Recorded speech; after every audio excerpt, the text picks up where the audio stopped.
Here now, Brian, let's start with California Governor Jerry Brown agreeing to send 400 National Guard troops to the Mexico border. Does that surprise you that he is going along with what the president requested? Well, we've been in this position before. Guard troops have been sent, but it was a thread the needle thing, and his letter to the Homeland Security chief and also to the defense secretary was very specific. They're there to do their job against drug traffickers and other things, but not to round up women and children, essentially, is what the governor said. Okay, let's move on to Syria and the warning via Twitter today from President Trump. And if we can, put up that tweet now from President Trump in which he talks about what exactly is going to happen, warning Russia and Syria, basically, here we come.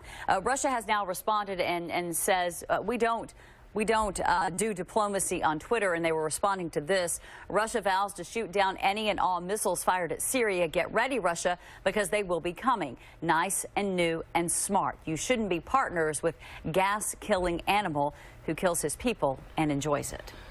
Yeah, well, I mean, that's a very strident tweet, and I don't know that it's very diplomatic. It is what this president does. Most of the time, most of the diplomacy goes on behind the scenes. It's fair to say that nothing would happen there without the Russians knowing about it in advance anyway, because of deconfliction rules that are in place. Brian, I wanted to get your reaction. Retired Rear Admiral John Kirby, who has appeared on Fox numerous times and also works as an analyst for CNN, tweeted out today about the president's tweet, saying, "What bothers me most is the cavalier and careless way he speaks about the use of force. It's not a video game. Lives are at stake here." No question, and that includes the lives of our servicemen and women.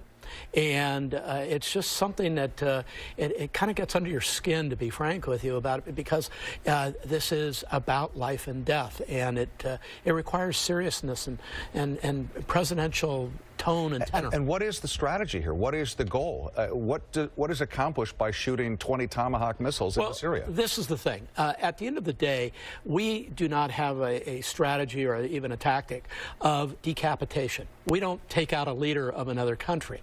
So by hitting some bases, are we really stopping the WMD program implementation by the Syrian government? So it suggests to me we don't have a strategy in place yet to deal with this. Let's move on and talk a little bit about House Speaker Paul Ryan and his big announcement today. What does it do for Republicans' hopes and plans for the midterm elections? Well, first of all, the Republicans are already looking at a blue wave, a change, because so many Republican members of the House have decided not to run again.